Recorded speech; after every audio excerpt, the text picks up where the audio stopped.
Welcome to St. Alphonsus Wellcast, the podcast where we explore the many facets of health and well-being. This podcast is brought to you by St. Alphonsus Corporate Health and Wellbeing and a generous grant from the St. Alphonsus Foundation. Thanks for listening and enjoy the show. Hi, everyone, and welcome back to the St. Alphonsus Wellcast, your home for all things wellness related. My name is Amy James. I'm a dietitian. We also have Candi with us today, and I am especially happy to introduce you all to our guest, Valerie Lawrence. She's another fellow dietitian in our Department of Corporate Health and Wellbeing at St. Alphonsus. And today we are talking about type 2 diabetes. Hi, Val. Hi, Amy. Why don't you take a second and tell our listeners a little bit about yourself? Well, you said what I do for work, and that is a dietitian. And so I also talk about food, grow food, cook food. I love food, everything about it. And I especially love the topic today about diabetes because it's the one thing that I counsel people on, that they actually can make changes and see the difference visually in their A1C, and they get so excited when it's just a couple of, things. Yeah. And when they get the key, the secret, then, they feel powerful. Yeah, I agree. I think this is one of my favorite things to counsel on, too, as a dietitian, because you can really move that needle pretty quickly.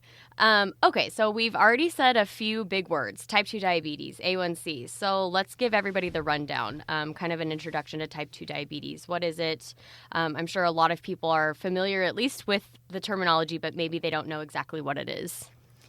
So type 2 diabetes is when your pancreas isn't producing enough insulin to cover the carbohydrates that you're eating, in a nutshell. And so what that means is that you're sensitive to carbohydrates, but it doesn't mean that you shouldn't be without carbohydrates.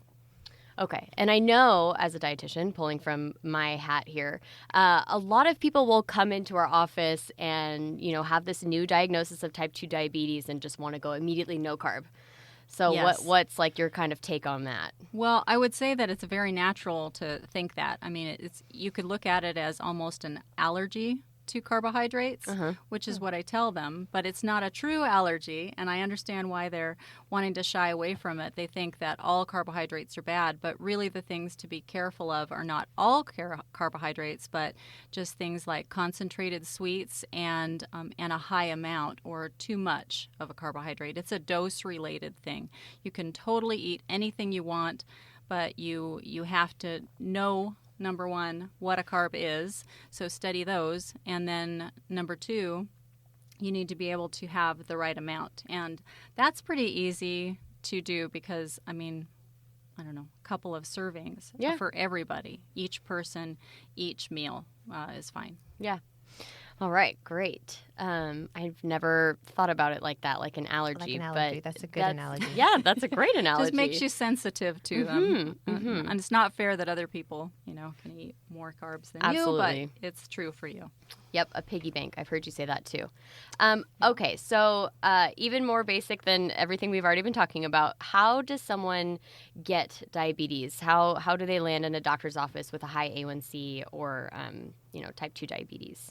Well, so there's usually a genetic component to it, and something to bring in is that women who have had gestational diabetes are more likely to have diabetes, to get diabetes 5 to 10 years down the road than anybody else.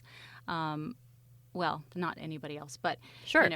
Genetically speaking, you're usually getting it from a first-degree relative: your mom, your dad, your brother, your sister, and then once you have that, it's not that it goes away, but you can manage it and in some cases reverse it.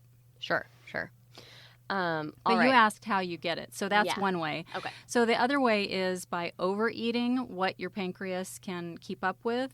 So overeating those carbohydrates, but also you can get it from being obese is part of it also, and then being sedentary. Not using the carbohydrates that you are eating. Got it. All right.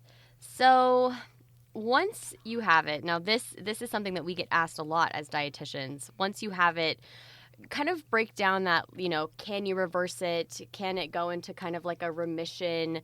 Or is it something that we have forever? And I guess also kind of like, how does that change your counseling style? Well, I got to leave that last one off, the counseling style. Okay. But, We'll come back to that. That really is individual. Yeah.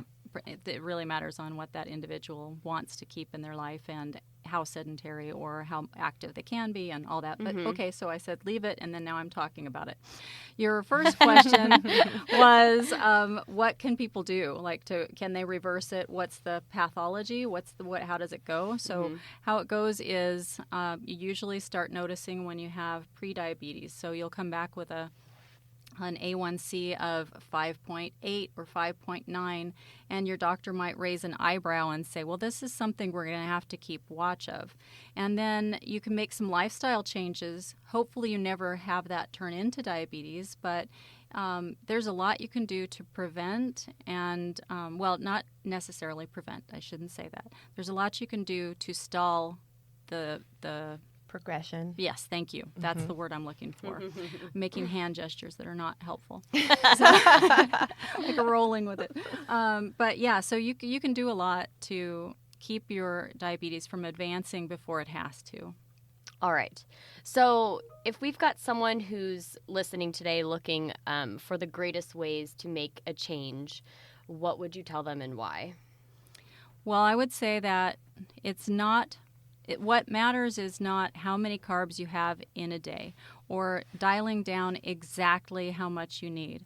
But it's really important to know that it's per meal. That's what I think a lot of people don't get. You can't save it up. It's sort of like if I skip carbs for breakfast and I skip carb for lunch, then can I have a lot of carbs at dinner? Gotcha. You can't, because your pancreas just won't be able to keep up with that. It's like having one drink per day. You can't save it for Sunday and have 7 and be okay. You can't? Well, you could, and you might be okay, but it wouldn't be as pretty. Got it. Definitely not. Yeah, so I would say the first thing is to know carbohydrates, and the second thing is to make sure you're having the right amount at each meal. And a way to do that is by thinking of My Plate, or the Harvard Healthy Plate is actually my favorite one to use with people. Mine too. Yeah, because it focuses on fruits and vegetables, and if you've got half of your plate in vegetables, then you've got a little bit of room left. You've got half of a plate left, so fill a quarter of that plate with a lean protein, and the other quarter of that plate with starch. And that starch can be potatoes, it can be rice, it can be bread, it could be corn, it could be all the things that people try to stay away from. I hear a lot of people say, I stay away from white foods, and I think that's sad. I also have had doctors, I've found doctors will say to some of their people, you can never have rice again. You can never have a whole sandwich again. You can never have tortillas again. These are actual things that doctors have said. Wow. Yeah. And it's so sad because people have their own traditions of ways of eating. They don't want to feel separate from the family. You can eat everything anybody at the table is eating. It's just the proportion on your plate may look different. Right. Yeah, and I think that, it's unfortunate in not even the medical community alone, but the wellness community in general for people who counsel for diabetes and food things. Just kind of taking away from my personal nutrition philosophy is I really don't subscribe to restriction. And so to me, it's really sad when I hear people doling out advice that's very restrictive, because kind of like the dieting cycle, when people do something that restricts a whole food group or, even just restricts colors, it doesn't really work out for the long term. Right. Stay away from carbs is not realistic. No. Our body likes carbs. We Our need carbs. Brain prefers it. Your nervous system prefers it. And it's an easy, quick energy source. It doesn't mean it's your enemy. Well, and also those restrictions are, it seems to bring this negative connotation towards food. Yes. It's this good, bad, and then you're thinking about it, or if you have something, then you feel bad that you did that. And I think that mental side of it can be really, daunting as well. Oh, I agree. I feel so bad when people have been staying away from all carbohydrates. It's like it rules your life. And diabetes really is kind of a thing that you never get to take your eye off of it. Mm-hmm. You always need to have that in your mind, but to be completely owned like that or feel guilty when you're having carbohydrates, or you go to a birthday party, that's a natural thing. What do they have? Anything that's not a carb? I mean, yeah. like it's going to be potato chips and hot dogs and cake and ice cream and all sorts of things like that. Can you have that at a party? Yes. Absolutely. You just need to use strategy. And the strategy is, okay, I'm going to pick out the carb I want, or the carbs I want. I'm going to have a reasonable amount. And then the rest of the things I have are all going to be non-carbs. So the hot dog without the bun. I'm going to have a 3x3 piece of cake, and I'm going to have a hot dog, and I'm going to, pick at the pickles. I don't know. Yeah. I'm going to have pickles and onions with that. Yeah. I love that. I subscribe to that message completely. Okay, so then Candi has a little bit of a personal experience with her husband who has diabetes. And so I'm curious, what have you guys tried? It would be nice to hear from your point of view what's worked and what's not worked. Yeah, so several years ago, it became apparent that, he had a fasting A1C test taken, and it was in the pre-diabetes range. Mm-hmm. And he had made the comment that even back in high school, he had been given, a physical. We both played sports, so you had to take physicals and everything. And that they mentioned that his glucose reading was kind of high. Mm-hmm. But he was a teenager. He didn't follow through, Yeah. And so this has kind of been festering for a while. And then now he went to a diabetes center here, and they kind of explained to him that he has this thing called diabetes 1.5, this kind of in-between situation. So he wouldn't typically look like the traditional person that might have type 2 diabetes. Sure.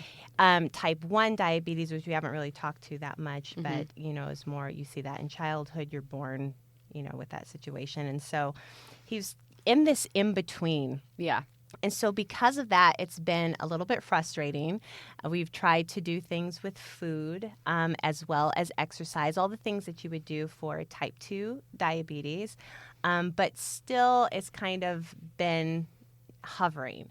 But we kind of took the approach that Valerie shared about we might not be able to completely reverse it. He's probably always going to have a higher A1C, but we can help prevent it from going further. Mm-hmm. So that's where we're trying to look at that food and making sure that he's remaining active and just being more aware. And when you talk about the plate and trying to balance, that's something that we're trying to do.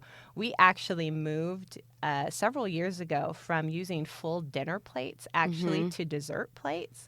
Wow. And at first it was kind of hard, and I'm not suggesting this for anyone. This is just what we did. Yeah. But it's become really easy because what we're doing is we're filling it, even though it's a smaller plate, we're filling it with more things, I guess. And so there's more of a balance. Yeah. And now when I have a regular dinner plate or go to a restaurant and, they bring out those, especially at breakfast places, I'm like, tray. My word, how can we eat this amount of food? But those are some of the things that we've tried to do, and we continue to try and get guidance. It's great for me as a non-dietitian to work with dietitians, and whenever I have questions, just knock on the office door and say, hey, what do you think about this? I think people would be really surprised to know that a standard dinner plate is 8 inches. I thought they were 9. 8 or 9. Yeah. Still so small compared to what people probably have in their kitchens. I think now is a good time to kind of, not segue, but to just kind of sideline and maybe give a brief introduction to the difference between type 1 and type 2 diabetes, since we've mentioned both of them. So for those of you who are interested and don't know, type 1 diabetes is an autoimmune disorder that typically is diagnosed in childhood. It used to be referred to as juvenile diabetes, and it's been called a few different things. You can actually get diagnosed with type 1 diabetes later in life, which is something that we know now. But essentially what this is your body is attacking the beta cells in your pancreas. And so this means it's a little bit harder for your pancreas to produce that insulin. On the other hand, type 2 diabetes is where the cells in our body that normally respond to insulin, so insulin is this person that comes along to the cells and it says, hey, we have some glucose in the blood ready for you to eat. And they knock on the door and insulin says, open up, have this glucose. Type 2 diabetes, our cells aren't really responsive to insulin. So we don't open up and take that glucose, and therefore it stays in the blood, and your blood sugar stays a little bit high. So that's the difference between those two. I hope that was clear. That was fantastic. Okay. Yeah, I like that. Okay, good. Yeah. All right. So next question. We've touched on this a little bit. Can a person with diabetes have sugar? Absolutely. Okay. Yes. And that's just strategy management. That's just managing it and being strategic. So if there's a nice dinner at dessert, or there's a dessert for the dinner, I'm going to have things on my plate that are mostly proteins, lean proteins, and vegetables. And then I'm going to spend my carbohydrate budget on that dessert. And so that's one way to have it in near proximity to your dinner. But having a full plate of dinner with full amount of carbohydrates and then having your dessert, that's going to really shoot your sugars up. So it's better to go without the carb at that particular dinner, knowing, just being intentional with your choices and where you want to spend that budget. Yeah. There's also, I think, there's a really wide variety of carbohydrates, right? We have the simple carbohydrates and the complex carbohydrates. Can you tell our listeners a little bit about what the difference is, what the benefit of either is, if there is one, and what we should be prioritizing? Yeah, so we'll start with that. Prioritize slow digesting carbohydrates, things like sweet potatoes and even whole grain pastas. So fiber and fat will slow down the rate at which your body breaks down the food into sugar. So when you can slow that process down in your stomach, then it trickles into your small intestine, where it then profuses out into the bloodstream, and then the insulin does its work, right? So the slower you can make that transition from your stomach to your small intestine, the better. And starches are particularly good for that. Some people stay away from beans and legumes and things like that because they are considered high carbohydrates, but they're actually really healthy carbohydrates to have. So I would prefer the preference for complex carbs, like we were just talking about. Simple carbs are things like something that's a very simple carb would be a soda pop. Yep. And that would be the thing. If I said omit one thing, that would be the thing I would say get rid of that, because I see people, and it just breaks my heart. I see people that say, I can't give up my soda. I've given up too much else. And I'm like, if there's one thing to give up, bring everything else back. Give up the soda. Absolutely. Right. But yeah, it's just like racehorses into your bloodstream. You could just it just goes immediately. It profuses out immediately. Rapid fire. Yes, it definitely is. So stay away from simple carbs like that, or sugary cereals. That's another thing. Ice cream. If you can't have a half of a cup, probably you need to steer towards something else. Maybe frozen yogurt or something else. That doesn't trigger your dopamine receptors quite so much. Yeah. Choose something that's maybe your second favorite dessert than your first favorite dessert. That'd be another way to look at it. If you can develop a taste for dark chocolate, you can have that every day. Have a couple, 3 squares of dark chocolate. I personally like Lindt 70% because it's smoother. Delicious. Yeah, and Yeah. she shares with us sometimes. Yeah, I haven't brought that in for a while. Something choosy. that, exactly. Something that I like to tell my clients when thinking about fiber and how it helps in complex versus simple sugars is if you think about a whole apple versus apple juice. Yes. If you are to drink the apple juice, what is that missing in comparison to the apple? It's missing the fiber. And so you really are helping your body absorb that sugar pretty rapidly because you're stripping the fiber out when you're just consuming the juice. And so you can have, oh gosh, bad dietitian moment, a half cup, 4 ounces Yes. of 4 ounces of 4 juice. ounces is 15 grams. Yes, 15 grams of carbs, whereas you can enjoy the whole apple and really not have, so much of the sugar blowback, if you will. Yeah, same amount of carbohydrate, way different way to have it hit your bloodstream. Yes. That was a So great can I example. ask a question when we go to fiber? Mm-hmm. What about these like fiber supplements? How does that come into play? Should it, or is it helpful? Well, I prefer people get their fiber from food, Mm-hmm. and I think that might be something I didn't finish with my bean thought, is that the reason that beans, the high carbs in beans are no big deal, it's because how slowly they break down. Mm-hmm. And so that fiber and resistant starch in there. So what was your question? It's about the fiber supplements. Oh yeah, so I don't know. It's not gonna. You could drink fiber with your meal, might help. That's what I was going to say. If you're going to do it, it's got to be in conjunction with food, because it's really that relationship between the fiber and what you're eating, and it's like Gotcha. a synergistic effect, right? So if you have like a fiber supplement in the morning and then you just go on drinking juice all day, it's not really going to do anything. No. So it's got to happen together. I wouldn't knock it. I mean, if anything, fiber is great for our Will keep bowel you- movements Keep and you full. keep us full. But I think most dietitians will subscribe to a food first approach. Also, some of those supplements that are in pills or whatever can actually be, detrimental to your GI happiness. Yes. Oh yeah. Yeah, definitely. It's a if you nice don't know way what we're of talking putting about. Yeah.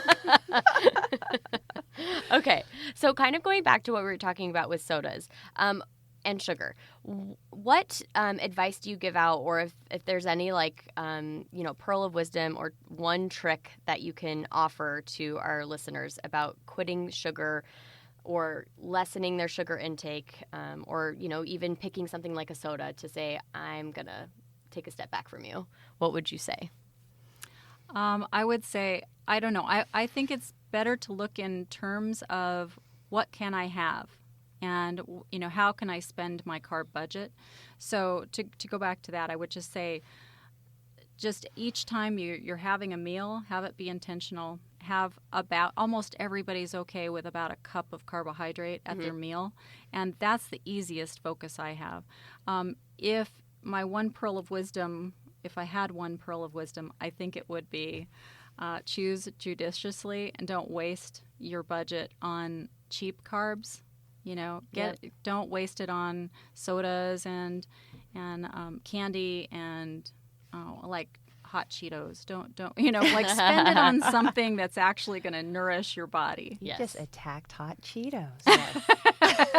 Yes. I was thinking of a person that had a little addiction. I think it's important to understand that there is this component of giving yourself grace and knowing that one instance where you might go over your carb budget is not going to make or break you. And again, kind of going yes, back to that also true. guilt and shame that's associated with food decision. Having type 2 diabetes puts you in this position to where you do have to be really smart about your food choice, and that is an added responsibility. It is a little bit more accountability, and that can be tough. So if you find yourself at a family gathering and there's cake, and let's say instead of the 3x3 piece you had a 4x4, it's okay. Make peace with it, give yourself grace, and move on, and Drink some water and take a walk. Yes, exactly. Drink some water and take a walk. Actually, evening walks are shown to improve your insulin sensitivity, and that is evidence-based. So, Absolutely. yeah. A 10-minute walk can lower your glucose numbers by 10 points, literally, within that 10 minutes. Did a study back in school on that, and I was just flabbergasted. Yeah. But, take a walk. I had one gentleman I was working with. He had an A1C of 11.3. And his doctor and medications could not figure out how to get it down. He came in, he said to me, okay, here's the thing. I'll do anything that you tell me to do, and we'll see how it works. But I don't want to eat rabbit food. And so I was like, okay. So what we figured for him was he promised to stay within that one cup per meal of carbohydrates. He took a walk, 10-minute walk after each breakfast, lunch, and dinner. And in 2 months, he was down to 8.3. Wow. 2 months. Yeah, I was shocked. But he said, he was honest. He meant what he said. He did everything that was told to him. He had a couple of spikes. Like, even if you can just make a couple of differences, usually people have a breakfast that's, well, one meal. Yeah. That's over. Right. And breakfast is a typical one that you can really overdo. Mm-hmm. So it can look and seem perfectly innocuous to have, like, oh, well, I just had a little cereal. Well, what'd you have? I had a cup of grape nuts. Well, and I put a little milk on it. How much milk did you have? I put a cup of milk on it. And then I had a banana and some juice. Some toast. And, okay, let's add some toast to that. Yeah. And you can easily be in the mid 100 categories. You could be 150 grams of carbohydrate at your breakfast, and that's almost your whole day. Yeah. And so if you just knew that you could have water instead of juice, have your banana for a snack instead of at breakfast, and then, have maybe oatmeal instead of cold cereal, like, you could reduce that in half and be perfectly fine without the spike, and change your A1C dramatically by changing one meal a day. Yeah. And just as satisfied with that kind of a breakfast. Yeah, you don't have to eat less. Yep. Oh, that's great. Okay. So we talked about it a little bit, talking about the walk after dinner, but specifically, how can exercise help our folks with type 2 diabetes? So it does help, because when you have glucose in your bloodstream, it's basically backed up from the liver and your muscle cells and the foods that you're eating. All of those things can overwhelm the amount of carbohydrate that you have, the amount of glucose you have in your bloodstream. But when you're walking, your large muscles are asking for fuel, and they ask for that fuel from your bloodstream. And so it's like, oh, hey, I'm dying here. This person is keeping on walking. This that's a good way to put it. This person keeps walking, and so they need fuel. Once they go through it from your bloodstream, they need more, and then it can take more from your reserves, from the stored glucose, which all of that helps lower the burden of what you have going on. That your insulin can keep up then. Yeah. Great. So something as easy breezy as an evening walk for 10 minutes, you guys, can really make a difference.